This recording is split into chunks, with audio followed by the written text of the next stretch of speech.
Bonjour Akat. Alors, quelles sont tes motivations pour la conférence territoriale de la jeunesse ?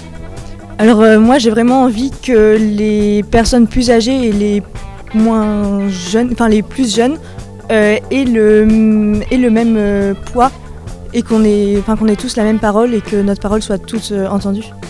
Et toi Ludovic ? Mes motivations et mes attentes, c'est un véritable dialogue et pas un dialogue de sourds, où on aura une vraie représentation des jeunes par un spectre qui est assez large. Et j'espère des propositions qui vont être mises en place avec des jeunes dans la mise en place.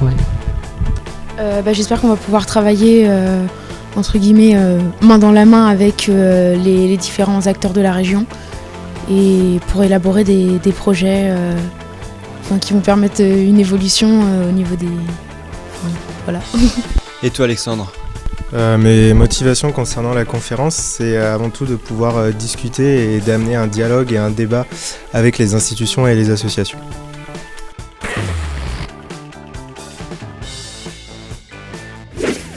Quelle est l'importance pour vous d'organiser une conférence territoriale de la jeunesse ?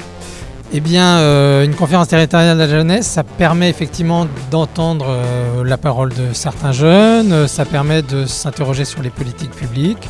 Alors j'attends d'être écoutée en tant que jeune, puisqu'on est le public ciblé, mais j'ai clairement l'impression que c'est le cas de la part des institutions, qu'ils ont une réelle envie d'entendre nos revendications pour pouvoir mettre en œuvre certains projets, certaines pratiques, donc ils puissent voir quels sont nos problèmes et y trouver des solutions sur tout un tas de thématiques sur lesquelles on va pouvoir travailler durant les ateliers. Alors pour nous à la DRAC, je pense que c'est important parce que c'est une configuration qui est un peu inédite avec ce collège de 40 jeunes. Et donc c'est une réflexion qui, dans le cadre de la réforme territoriale qui nous a tous un peu bousculés, nous permet de poser des enjeux collectivement qui, je pense, vont être assez intéressants. En premier lieu, je suis ravi d'être ici pour une raison simple, c'est que c'est la première conférence territoriale de la jeunesse qui se tient dans notre pays. Nous avons essayé d'initier au niveau national, par la loi, une dynamique de dialogue structuré entre les jeunes, la société civile et les pouvoirs publics, susceptible de s'incarner de différentes manières. Et une innovation qui est faite ici en Nouvelle-Aquitaine, c'est d'avoir créé cette conférence territoriale de la jeunesse. Et quelles sont vos attentes ? L'attente, c'est de voir à quel point l'ensemble des acteurs sont en mesure de s'approprier réellement ce processus. On a trop souvent l'habitude d'organiser des événements qui s'arrêtent à des grands-messes ou qui associent trop ponctuellement les jeunes ou les partenaires. Nous, ce qu'on veut, ce que je souhaiterais en tout cas, c'est qu'aujourd'hui, ce soit le début d'une dynamique qui nous conduise pendant 1 an de travaux sur tout un cycle de travail avec des attendus et des conclusions qui soient précises et opérationnelles. Ce que veulent les jeunes, c'est, à mon avis, ce n'est pas être simplement consulté ou interrogé sur tel et tel sujet, c'est peser concrètement sur le processus de décision.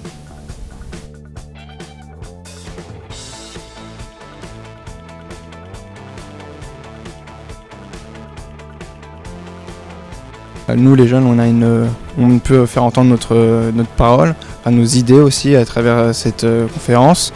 Maintenant, j'espère que ça va donner quelque chose et des résultats par rapport aux missions qui ont lieu là cet après-midi et aux discussions et aux idées qu'on va faire remonter et espérer que les élus puissent mettre en place toutes nos idées et au moins nous entendre sur ces points-là. La démarche transversale de travailler avec des jeunes, des associations et des institutions me paraît intéressante pour arriver à mettre en place des politiques transversales et qui peuvent remonter du terrain. Ça a été une journée enrichissante en connaissances, entre guillemets, on a pu rencontrer beaucoup de personnes. Ce que je retiens par contre, c'est qu'il est difficile quand même de faire entendre notre voix à nous les jeunes. C'est une commission territoriale de la jeunesse, mais on a beaucoup de mal à se faire entendre. C'est des discussions en fait entre élus, entre adultes, qui ont leurs idées prédéfinies sur que faire pour améliorer l'engagement des jeunes, la vie des jeunes, et qui ont du mal à nous écouter justement, nous les jeunes. Mon parti pris, c'est pas de politique jeunesse sans les jeunes. Et donc cette conférence territoriale de la jeunesse, c'est l'occasion de réunir jeunes et institutionnels et professionnels de la jeunesse pour travailler ensemble sur quelle politique jeunesse régionale demain à l'échelle de la Nouvelle-Aquitaine. Donc c'est une vraie opportunité de donner la parole aux jeunes. Ce que je retiens, c'est que ça a été l'occasion pour nous en tant que jeunes de faire part de nos intentions, de dire ce que nous pensions et de faire part de nos intentions que nous avions par rapport aux jeunes et à la jeunesse en général. Et on s'est senti entendu, écouté. On a pu voir réellement qu'il y avait des professionnels qui étaient à notre écoute et on peut donc sentir qu'il peut y avoir un changement qui peut se faire. Bon, alors vous représentez les co-porteurs de cette démarche, cette conférence territoriale de la jeunesse. Est-ce que vous pourriez nous dire en quoi vos institutions, il est important qu'elles s'impliquent dans ce type d'initiative? Les politiques en faveur de la jeunesse sont des politiques extrêmement importantes parce que les jeunes nous interpellent et c'est vrai que la jeunesse est présente dans tous les secteurs d'intervention, soit des collectivités territoriales, soit de l'État. Donc le fait effectivement que les politiques en faveur de la jeunesse concernent tous les secteurs d'activité, le sport, la culture, l'éducation, donc il est important dans une région comme la nôtre, la Nouvelle-Aquitaine, que le conseil régional et l'État puissent se mettre ensemble pour essayer d'animer une instance comme celle qui s'est réunie aujourd'hui pour essayer d'échanger avec le secteur associatif, les collectivités sur les politiques qui existent, mais comment on pourrait mieux les décliner dans notre région.